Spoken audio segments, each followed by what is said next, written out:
I've lived in Saugus for 32 years. I've been coming to this park for almost that entire time. My name is Paul Kenworthy, and I'm a ranger for the National Park Service at the Saugus Iron Works National Historic Site. It's a national park which is on the site of the first successful integrated ironworks in North America. So there was an ironworks built here in 1646. So it's the birthplace of the iron and steel industry in the United States. I've been a seasonal ranger here for 9 seasons. This is what they call an integrated ironworks because it converts raw iron ore into usable iron stock, which is then sold to blacksmiths who make tools and hardware and things like that. So the ironworks itself made bars. They made square bars and flat bars and rods. And then they would sell that material to blacksmiths, and the blacksmiths would make chains and axes and saws and agricultural tools and things like that. So it supplied all the iron that was used in the colony in the early 17th century. After the Second World War, the American iron and steel industry became interested in finding their corporate roots. Over the years, the buildings and dams and things had disappeared, and the area had been built over. It was a suburban neighborhood. And in 1948, a private organization decided they wanted to do some archaeology here. And they started looking and discovered that enormous amounts of the original structures still existed, though they were buried in the ground. Right after the Second World War, the American iron and steel industry was enormous. It was as big as the iron and steel industry for all the rest of the world put together. And they spent almost $2.5 million in 1940s money doing the excavations here. And then they went one step farther. They not only found a lot of the original artifacts from the ironworks, they built replicas on the site. So they reconstructed the furnace and the forge and the rolling and slitting mill and the dock and the bulkhead and the warehouse and all that stuff. And then they ran it as a private museum for a number of years. But a site like this, when you've got replicas like this, is very expensive to maintain. And so they turned it over to the Park Service in 1968. And the Park Service has run it ever since.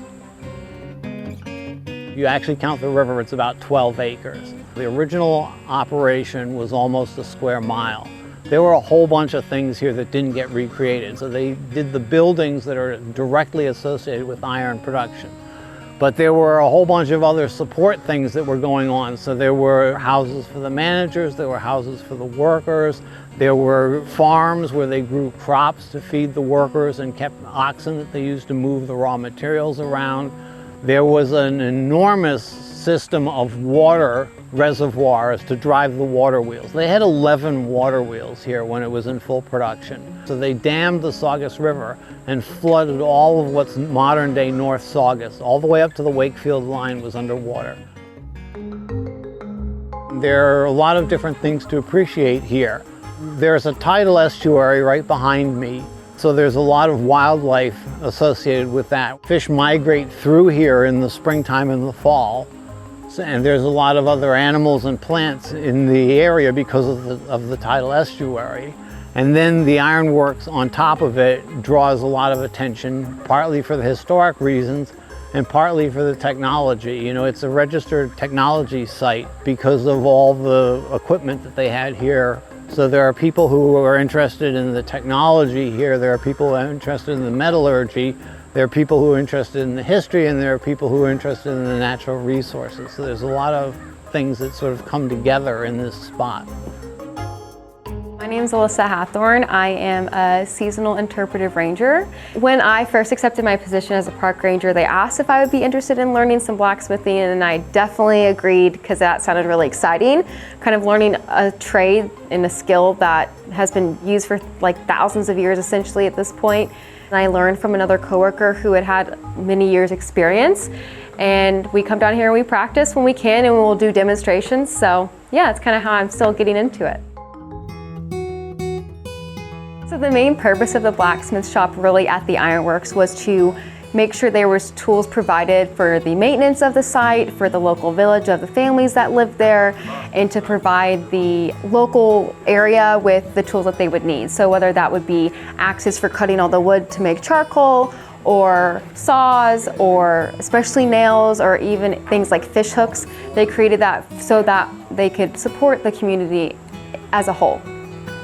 So when we're at the blacksmith shop, we essentially are kind of connecting with the visitors as they come by, answer any questions they have, but also kind of we can demonstrate the process of even making a nail.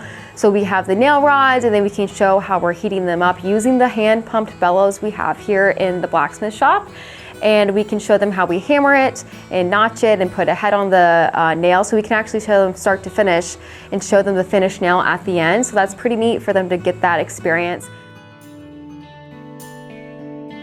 There's no fees associated with this park, and the grounds are open year-round, 24 hours a day, 7 days a week. So it's a nice place to come just to have a picnic or walk your dog or something like that.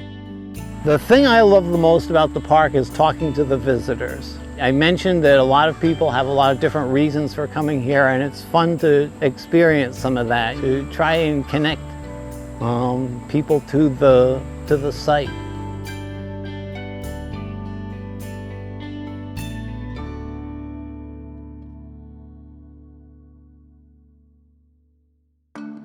To support Greater Lynn Senior Services and see more videos like these, please consider making a donation at the link below and subscribe to our channel.